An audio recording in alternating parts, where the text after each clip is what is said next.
The need for freedom is central to people everywhere, regardless of their situation or their needs. Some people need to be free to feed themselves. They need to be free from oppression. They need to be free from insecurity. They need to be free from intervention from other people. They need to be free to just simply live their life at the most fundamental level. Beyond this, people need freedom to develop their true abilities, to have opportunities, to cultivate their skills, to be able to serve their communities, and to improve the condition of their lives. For people who have been able to achieve this, or who have this opportunity, there is a greater threshold for freedom. The freedom to find their real purpose for being in the world. To discover the deeper intelligence that the Creator of all life has placed within each person. An intelligence called knowledge. This deeper intelligence is not like the mind you think with normally. It does not compare, it does not speculate, it does not judge, it does not condemn. It functions entirely differently from your intellect. But knowledge is certain, knowledge is clear, knowledge is fearless, knowledge is free from confusion and ambivalence and attachment. Its only true focus is for you to find and to fulfill your greater purpose for coming into the world. So the freedom to discover knowledge, to learn of knowledge, to experience knowledge, and then the freedom to follow knowledge and to fulfill what knowledge gives you to do. This is the greater threshold for freedom. Once you have satisfied basic needs and requirements for living in the world, you have this greater threshold. The fact that most people are not aware of this threshold and certainly do not choose it for themselves is alone gives rise to the world that you see and experience every day, and to the condition of people everywhere, whether they be rich or poor, living in societies that have political freedom and societies that do not. For you, once you have met certain basic requirements, the real threshold for freedom is awaiting you. You cannot figure it out with your intellect. Your ideas alone cannot capture it. You cannot conceptualize it and comprehend its true meaning. For the power and the reality of knowledge and the power and reality of God's true creation is beyond the grasp of any person's intellect. Fabulous cosmologies, metaphysical teachings, superstructures of idealistic understanding cannot contain the reality, the power and the meaning of knowledge. You gain access to knowledge through experience, not through idealization. You experience the reality of knowledge by following what it gives you to do and not to do. This validates its reality and proves to you beyond a shadow of a doubt that it is not a creation of your intellect. It is not a phantom. It is not an illusion. It will show you that it is not born out of your ambitions, your desires, your preferences, your attachments, your phobias, because it acts independently of all these things. For many people, the true validation that knowledge is real will come when they have an experience of knowing something and not wanting to know what they know. This experience, which can be so difficult and which people avoid, is in itself a real proving ground, an essential kind of experience to have.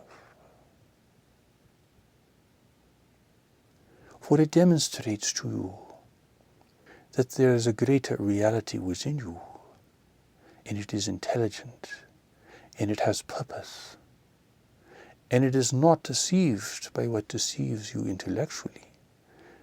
It is not limited by your biological or social or political circumstance. It is not governed by the things that govern the world, or that govern nations, or that govern tribes or families. It has a greater authority, one that cannot be corrupted by anything in the world, or anything even in the greater community of the world, in the universe in which you live. Only knowledge knows why you are here and what you must do, and who you must meet and where you must go, and what you must choose and what you must avoid. Only knowledge stands as the real barometer of the truth within you. You may claim that your ideas are true. You may claim that your position or your beliefs are true, but only knowledge knows what is really true. You may claim that what you believe is what you know, but if it is not coming from knowledge, then it is just a belief, an assumption, an assertion, a demand, an expectation, a preference. There is no freedom here. For here you are governed by your culture. You are governed by your conditioning. You are governed by your fears and your desires, your addictions and your preferences. You are a slave to other forces. Even the thoughts in your mind are hardly original, you having acquired them from the environment, from other people, and from the social conditioning that you have been undergoing since the day you were born. When you can come to understand this to any degree, you'll begin to see that without knowledge there is no freedom. There is only a kind of servitude. Perhaps it has its pleasures and its inducements, but it is still a servitude. If you are a slave to your desires and the expectations of others, well, even if you live in splendor, you are a kind of a slave. You are a servant. You are a servant of the world. You are not a servant to the world, you are a servant of the world. There is a big difference here, of course.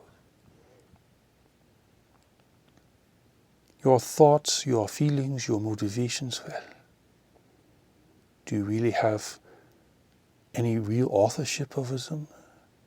Do you have any control over them? Can you really choose in the face of them? Or do they simply govern you, and you try to adapt to your condition, to your circumstances, to your situation, and to your state of mind? Slaves acquiesce, they adapt, they try to make the best of their situation, but they are still slaves. Now there is physical bondage still in the world. There is still slavery in different parts of the world. Physical bondage. People are locked in place. Even circumstantially, they are locked in place. They have no freedom to move. They cannot change their circumstances. They cannot choose another direction. They cannot choose a different work. a different environment. And you look and you think, well, they are circumstantially bound. It is because of lack of education, lack of opportunity, lack of political freedom, and so forth. And this is true, but this freedom that you feel they are lacking, it is only part of the picture. For the people that have these freedoms, they can choose what they want to do with their life to a far greater degree. They too are in bondage. Their freedom is only a possibility. And the fact that it is being wasted upon them, that they cannot really claim their own inner direction, they cannot experience the guidance that God has placed within them, within knowledge, kind of makes their situation even more tragic. For here they have the opportunity to choose. They have the rare, extremely rare opportunity to determine the direction of their life. An opportunity that throughout human history has been so extremely rare as to be almost non-existent. And here in modern times they have such an opportunity. And they do not choose it. They follow the herd. They capitulate to the promises of pleasure, wealth, comfort. They who have a freedom that has been so difficult to achieve and to maintain through the course of history, and is so rare in the course of history, they pass it by for simple pleasures, to be socially acceptable, to be sexually attractive, to have seeming financial affluence, to have pride in the community, to show themselves off, to look good to themselves and others, to groom themselves for future advantages.